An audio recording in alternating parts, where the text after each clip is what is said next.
Hello students, this is Hetal Bhandari from HR Institute of Studies.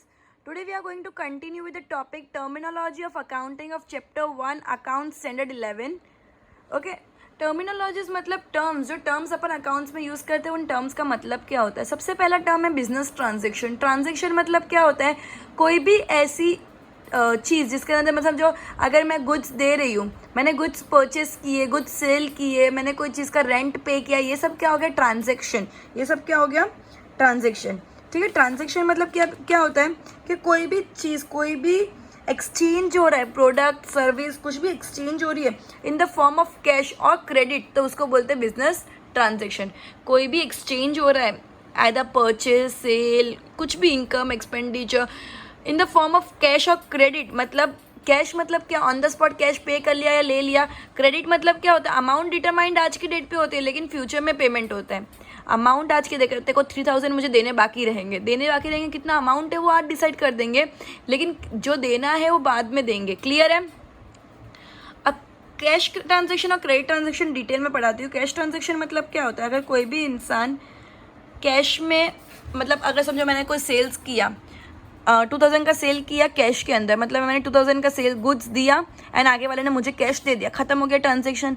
Credit transaction मतलब क्या होता है, मैंने 2000 का सेल किया लेकिन आगे वाले ने मुझे बोला मैं 2 महीने के बाद पेमेंट करूंगा, मतलब मेरी वैल्यू तो आज डिटरमाइन हुई है लेकिन मुझे पैसा 2 महीने के बाद मिलेगा। गुड्स उसको चले गए पर पैसा 2 महीने के बाद मिलेगा, उसको बोलते हैं क्रेडिट ट्रांजेक्शन, मतलब फ्यूचर डेट पे पैसा मिलना। अब बिजनेस ट्रांजेक्शन हमेशा इकोनॉमिक ट्रांजेक्शन होना चाहिए, मतलब उसके वैल्यू डिटरमाइन होना चाहिए, नॉन इकोनॉमिक नहीं चलेगा। फाइनेंशियल होना चाहिए, मतलब उसकी वैल्यू होनी चाहिए, बिना वैल्यू का ट्रांजेक्शन नहीं चलेगा। अगर मैं बोलूँ मैंने 2 किलो गेहूँ के आगे 2 किलो चावल ले लिए तो वो नहीं चलेगा, बिकॉज उसके अंदर कितनी किसकी वैल्यू है वो डिटरमाइन नहीं है। तो वैल्यू डिटरमाइन करना बहुत जरूरी, इकोनॉमिक टर्म में होना चाहिए, इकोनॉमिक वैल्यू होनी चाहिए। क्रेडिट होता है तो भी क्या हुआ, उसकी वैल्यू आज डिटरमाइन होनी चाहिए कि देखो 3000 देने बाकी है, लेने बाकी है, 3000, 5000, 10,000, लाख रुपया जो भी है वो क्रेडिट ट्रांजेक्शन भी भले हो, भले ऑन द स्पॉट नहीं दे रहे हो लेकिन उसका अमाउंट तो ऑन द स्पॉट डिटरमाइन करना ही पड़ेगा। क्लियर है। तो बिजनेस ट्रांजेक्शन हमेशा कैश या क्रेडिट पे हो सकता है लेकिन इकोनॉमिक ट्रांजेक्शन होना चाहिए। Business transaction means exchange of product or service of business between 2 or more person in the form of cash and or credit. Business transaction means an act of business. Business transaction is always economic transaction. मैंने पहले भी बोला वो economic transaction होता है। Economic transaction means a transaction which can be measured in terms of money. मैंने economic transaction का मतलब पहले भी समझाया हुआ है previous lectures के अंदर कि जो भी चीज़ money के terms में calculate कर सकते हैं उसको economic transaction कहते हैं। Cash transaction made in the form of money clearly depicts economic value. Dues of credit transaction are receivable in future but its economic value is determine in present. मैंने ये भी बोला कि कितना पेमेंट बाद में लेना है या देना है वो उसकी वैल्यू आज डिटरमाइन कर दी जाती है, भले वो फ्यूचर में लेना देना हो। The prerequisite condition of business transaction is to have its economic values. Prerequisite मतलब सबसे मेन कंडीशन क्या है, सबसे प्राइमरी कंडीशन क्या है कि वैल्यू डिटरमाइन होनी चाहिए, फाइनेंशियल वैल्यू होनी चाहिए। Business transaction comes into the existence through mediums of cash on credit transaction condition. Cash और क्रेडिट मैंने ऑलरेडी समझा दिया डिटेल में। अब मैं नेक्स्ट पे जाऊंगी, डेट इज इवेंट। इवेंट क्या होता है, अब ट्रांजेक्शन का जो रिजल्ट होता है वो इवेंट होता है। समझो अगर मैं बोल रही हूँ कि मैंने सेल किया 5000 का, ठीक है, फिर मैंने परचेज किया 3000 का, फिर मैंने परचेज में वेजेस पे किया 500 का, तो अल्टीमेटली मेरा सेल में से मैं परचेज माइनस करूँ तो मेरा प्रॉफिट कितना आया। मैंने 5000 का सेल किया, परचेज किया 3000 का, मतलब 2000 बचा। 2000 में 500 का खर्चा किया तो 1500 बचा। मैंने 5000 का सेल किया तो मेरे पास कैश आया होगा 5000 का, उसमें से मैंने 3000 का परचेज किया तो मैंने 3000 रुपये किसी को पे किए होंगे, 500 का और खर्चा किया तो 1500 अल्टीमेट बचे। जो अल्टीमेट 1500 बचे वो क्या हो गया, इवेंट हो गया। समझ आया। जो रिजल्ट होता है, जो एड लेस करके अल्टीमेट तुम्हारा जो रिजल्ट होता है उसको बोलते हैं इवेंट। जो अल्टीमेट एंड रिजल्ट होता है उसको क्या बोलते हैं, event. Event is recognised as an incidence. Event means situation और result created from transaction. Transaction has its own explicit features which are studied as above. Assume that goods sold to Rajnikant is purchased for 3000, wages is paid rupees 500, and transaction and event can be. अब जो रजनीकांत को जितने goods बेचे थे वो 3,000 में purchase किए थे, अल्टीमेटली बेचे 5,000 में। 5,000 के गुड्स 3,000 में तुमने परचेस किए थे, तो 5,000 माइनस 3,000, 2,000 बचे, जिसमें से 500 तुमने वेजेस पे किए। वेजेस मतलब एक टाइप का खर्चा होता है, ठीक है। तो अल्टीमेटली 1,500 रुपये बचे जो प्रॉफिट है, तो वो क्या हो गया, event. That is result created from the transactions. Result created from multiple transaction is known as event. Okay, अब कैपिटल क्या होता है? कैपिटल के दो नाम होते हैं। अगर सोल प्रोप्राइटरशिप हो तो उसमें कैपिटल बोलते हैं, पार्टनर्स लेके आते हैं तो भी ऐसा बोलते हैं कि पार्टनर्स कैपिटल। एंड जब कंपनी का कैपिटल होता है तो उसको बोलते हैं शेयर कैपिटल। कंपनी का जो कैपिटल होता है उसको बोलते हैं शेयर कैपिटल। सोल प्रोप्राइटरशिप में कैपिटल बोलते हैं, पार्टनरशिप में पार्टनर्स कैपिटल बोलते हैं, एंड कंपनी के केस में बोलते हैं शेयर कैपिटल, ठीक है। अब कैपिटल होता क्या है? कैपिटल मतलब वो चीज़ होती है जो ओनर खुद की तरफ से लेके आता है बिजनेस चलाने के लिए। अब कोई भी बिजनेस शुरू करेंगे तो पहले एक फंड चाहिए। वो समझो अगर सिंगल इंसान है तो पूरा फंड सिंगल इंसान लेके आएगा। अगर पार्टनरशिप फर्म है, 2-3 पार्टनर्स है, तो 2-3 पार्टनर्स मिलके थोड़ा थोड़ा पैसा लेके आएंगे।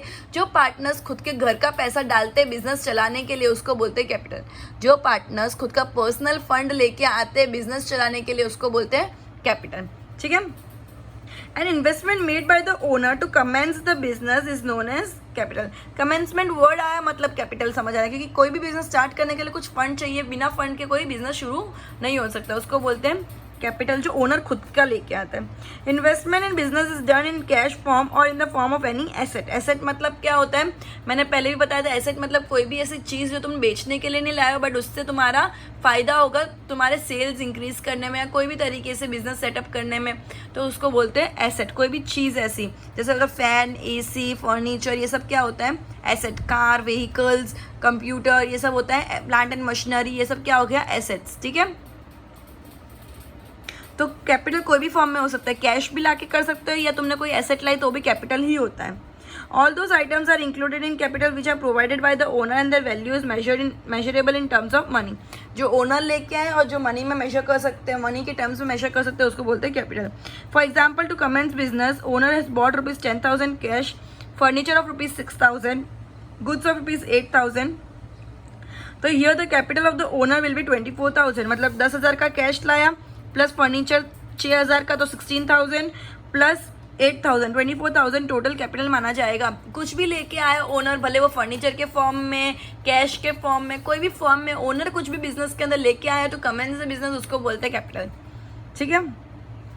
Items provided by the owner, each of them has monetary value and will be used for business.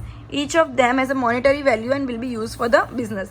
Owner gives money to commence business as well as to expand the business. जरूरी नहीं है कि बिजनेस के starting में जो owner लेके आया उसको ही कैपिटल बोले। ओनर जो भी लेके आ रहा है उसको कैपिटल, भले वो बिजनेस के बीच में भी कैपिटल लेके आ रहा है, बिजनेस के बीच में मतलब 1 साल हो गया बिजनेस को, उसके बाद भी वो कुछ घर का फंड लेके आ रहा है बिजनेस को आगे बढ़ाने के लिए, तो उसको भी कैपिटल ही बोला जाएगा।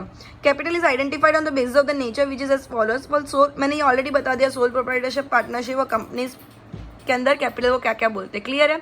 अब ड्राइंग, जो ओनर खुद लेके आता है कंपनी बिजनेस चलाने के लिए उसको बोलते हैं कैपिटल। एंड बिजनेस में से ओनर खुद के पर्सनल खर्चे के लिए जो पैसा लेके जाता है उसको बोलते हैं ड्राइंग्स, या कोई एसेट लेके जा रहा है उसको बोलते हैं ड्राइंग। ऑब्वियसली अगर इंसान बिजनेस कर रहा है तो वो बिजनेस घर चलाने के लिए भी थोड़ा पैसा बिजनेस से लेके जाएंगे, घर खर्च जो बोलते हैं उसको बोलते हैं ड्राइंग्स। जो भी बिजनेसमैन, जो भी बिजनेस कर रहा है वो इंसान, ओनर, जो खुद के लिए बिजनेस में से पैसा या एसेट लेके जाएगा उसको बोलते हैं ड्राइंग्स, ठीक है। For creation of capital, owner of the business provide his personal property to the business, that is capital, and personal assets given by the owners become assets of the business. When owner of the business withdraw assets from the business, means cash or goods for personal purpose, this is known as drawing. I already explained in detail regarding the same. Drawing indicates capital reduction. Instead deducting it directly from the capital, it is shown separately as a drawing. Now, whatever the owner brings in the business, it is known as capital, and whatever the owner take from the business for their own personal expense, it is known as drawing. So capital and drawing clear. Now we'll switch to liability, that is internal and external on the basis of the relation and time, current and non-current on the basis of the time. अब internal liability and external liability होती क्या? internal liability मतलब क्या होता है, जो भी owner capital लेके आ रहा है बिजनेस के लिए तो वो बोलते हैं इंटरनल लायबिलिटी। एंड जो भी अपन बाहर से किसी और इंसान से पैसा लेके आ रहे हैं बिजनेस चलाने के लिए, उसको बोलते हैं एक्सटर्नल लायबिलिटी। अब जब भी कोई बिजनेस होता है तो उस बिजनेस में businessman and business two different identity consider की जाती है। जब भी कोई बिजनेस होता है तो उसके अंदर बिजनेसमैन एंड बिजनेस दो डिफरेंट आइडेंटिटीज मानी जाती है, वो दोनों एक नहीं माना जाता है। बट जो ओनर जो भी लेके आता है उसको बोलते हैं इंटरनल लायबिलिटी, एंड ओनर बाहर से जो मांग के पैसा लाता है उसको बोलते हैं external liability. In terms of loan, financial institution से जो पैसा लाते हैं या किधर कुछ गिरवी रख के पैसा लाया, उन सबको बोलते हैं एक्सटर्नल लायबिलिटी। या कोई क्रेडिट ट्रांजेक्शन किया है तो उसको भी बोल सकते हैं एक्सटर्नल लायबिलिटी। लायबिलिटी मतलब क्या होता है, डेट बोलते हैं ना अपन, जो भी मतलब फ्यूचर डेट पे अपन को पैसा रिटर्न करना होगा उसको बोलते हैं लायबिलिटी। उधार पे पैसा लाने को बोलते हैं लायबिलिटी, ठीक है। तो on the base of relation owner के साथ इंटरनल होते हैं, तो इंटरनल लायबिलिटी मतलब जो ओनर के बिजनेस में लेके आए, एक्सटर्नल मतलब बाहर के लोगों ने जो दिया है, मतलब उसको बोलते हैं एक्सटर्नल लायबिलिटी, ठीक है। अब इंटरनल में करंट एंड नॉन करंट होता है, एक्सटर्नल में करंट एंड नॉन करंट होता है। अब current and non current on the basis of time क्यों, करंट मतलब क्या होता है short term liability, and non current मतलब क्या होता है long term liability. Short term मतलब जो थोड़े ड्यूरेशन के लिए रहता है, लॉन्ग टर्म मतलब जो लंबे ड्यूरेशन के लिए रहता है। शॉर्ट टर्म अराउंड 1 साल, लॉन्ग टर्म अराउंड कितने भी साल हो सकते हैं, मोर देन 1 ईयर मतलब। तो current and non current, current मतलब short term, and non current मतलब लॉन्ग टर्म। अब जो भी ओनर कैपिटल लाया है, थोड़े टाइम के लिए लाया तो उसको बोलते हैं current liability, current internal liability. And जो बहुत लंबे टाइम के लिए लेके आया है, जब तक बिजनेस चलेगा, तो उसको बोलते हैं non current internal liability. And जो भी बाहर से पैसा लिया है, समझो 1 साल के लिए लोन लिया है, तो 1 साल के लिए लोन लिया तो उसको बोलते हैं current liability, and long term loan लिया तो उसको बोलते हैं नॉन करंट लायबिलिटी। क्लियर है?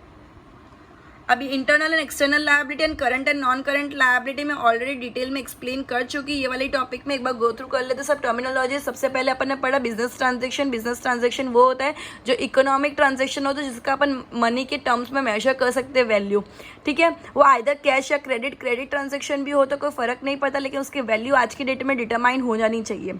इवेंट क्या होता है, जितने भी बिजनेस ट्रांजेक्शन किया उसका जो एंड रिजल्ट होता है उसको बोलते हैं इवेंट। जो भी बिजनेस ट्रांजेक्शन हुआ उसका जो एंड रिजल्ट होता है उसको बोलते हैं इवेंट। मतलब सब ट्रांजेक्शन के मिला के जो रिजल्ट क्रिएट हुआ, जो प्रॉफिट लॉस जो भी रिजल्ट किया उसको बोलते हैं इवेंट। कैपिटल क्या होता है, जो भी ओनर बिजनेस के अंदर कोई भी टाइप का फंड लेके आ रहे हैं इन फॉर्म ऑफ कैश या कोई एसेट लेके आ रहा है तो उसको बोलते हैं कैपिटल, ठीक है। ड्राइंग्स क्या होता है, जो भी बिजनेस से कुछ लेके जा रहा है कैश के टर्म्स में या एसेट के टर्म्स में, ओनर बिजनेस से लेके जा रहा है खुद के पर्सनल एक्सपेंडिचर के लिए, तो उसको बोलते हैं ड्राइंग्स। लायबिलिटी क्या होती है, जो भी बिजनेस के अंदर कर्जा है उसको बोलते हैं लायबिलिटी, भले वो इंटरनल हो या एक्सटर्नल हो। इंटरनल मतलब जो ओनर ने दिया, एक्सटर्नल मतलब जो बाहर से लिया गया है। Current and non current, current मतलब शॉर्ट टर्म के लिए, नॉन करंट मतलब लॉन्ग टर्म के लिए, ठीक है। 6 and 7 पॉइंट। नेक्स्ट पॉइंट है एसेट। 8 पॉइंट है एसेट, वो मैं अभी नहीं एक्सप्लेन करूँगी बिकॉज वो मुझे डिटेल में एक्सप्लेन करना पड़ेगा, बहुत लंबा टॉपिक है। एसेट के अंदर current, non current, tangible, intangible, liquid, real, fictitious, ये सब बहुत इंपॉर्टेंट टॉपिक्स हैं, बहुत डिटेलिंग टॉपिक्स है। तो मैं इस लेक्चर में ये चीज़ कंटिन्यू नहीं करूँगी। Good bye everyone, will continue the next topic in the next lecture. Good bye.